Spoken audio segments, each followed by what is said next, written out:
La coccinelle mal lunée, une histoire écrite par Éric Carle. C'était la nuit. Quelques lucioles dansaient sous la lune. À 5 heures du matin, le soleil se leva. De la gauche, une gentille coccinelle arriva. Elle avait vu une feuille couverte de pucerons, de quoi faire un bon petit déjeuner. Mais au même moment, une coccinelle mal lunée arriva de la droite. Elle aussi avait vu les pucerons qui l'avaient mise en appétit. « Bonjour, dit la gentille coccinelle. « Dégage, rétorqua la mal lunée. Je veux ces pucerons. Nous pouvons les partager, proposa la gentille coccinelle. Pas question, ils sont à moi et rien qu'à moi, tempêta l'autre. À moins que tu ne veuilles te battre. Si tu insistes, dit la gentille coccinelle. Elle regarda l'autre sans ciller. La coccinelle mal lunée baissa les yeux. Elle semblait moins sûre d'elle. Bon, t'es pas assez grosse pour moi, lança-t-elle. Dans ce cas, trouve-toi quelqu'un de plus gros. C'est ce que je vais faire, répondit-elle. On va voir ce qu'on va voir. Là-dessus, elle ouvrit ses ailes et s'envola.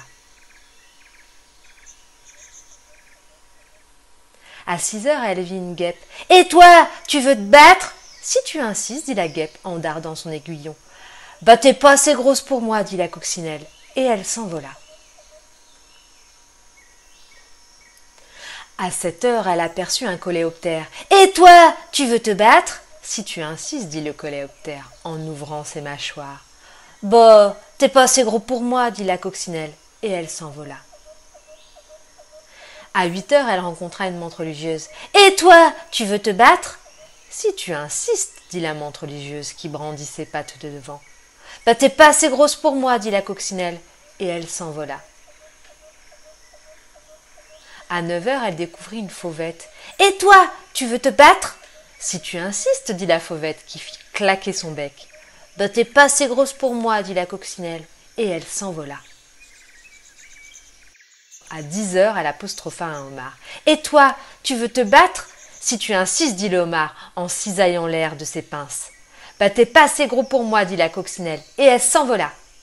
À 11 heures, elle croisa un putois. « Et toi, tu veux te battre ?» Si tu insistes, dit le putois en soulevant la queue. « Bah, t'es pas assez gros pour moi, dit la coccinelle. Et elle s'envola.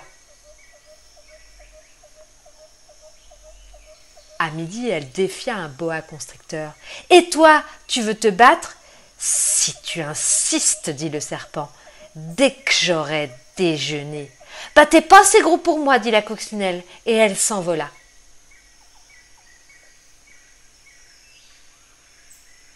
À 1 heure, elle provoqua une hyène. « Et toi, tu veux te battre ?»« Si tu insistes, ricana la hyène en découvrant les dents. »« Bah, tu es pas assez grosse pour moi, dit la coccinelle, et elle s'envola. »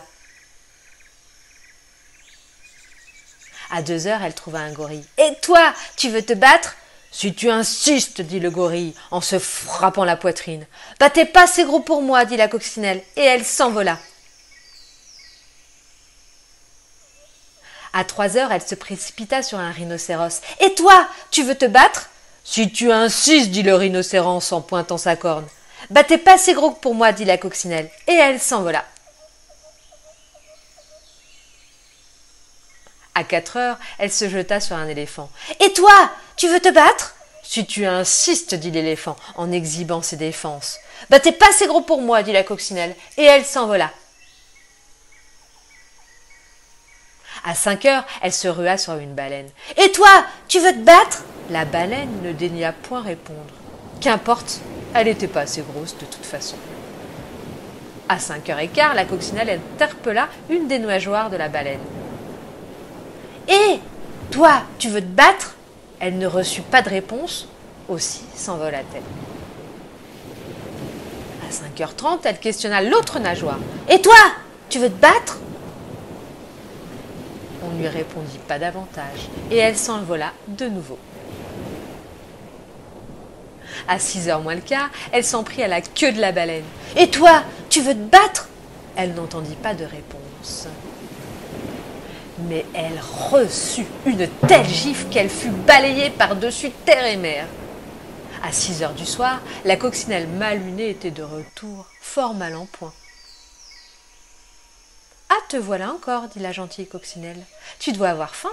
Il reste quelques pucerons. Sers-toi. » Merci, dit l'autre qui était affamée, épuisée et toute trempée. En veux-tu un peu ? Bientôt les pucerons furent tous mangés. Merci, dit la feuille. C'est tout naturel, répondirent les coccinelles. Et elles allèrent se coucher, tandis que les lucioles, qui avaient dormi toute la journée, reprenaient leur balai sous la lune.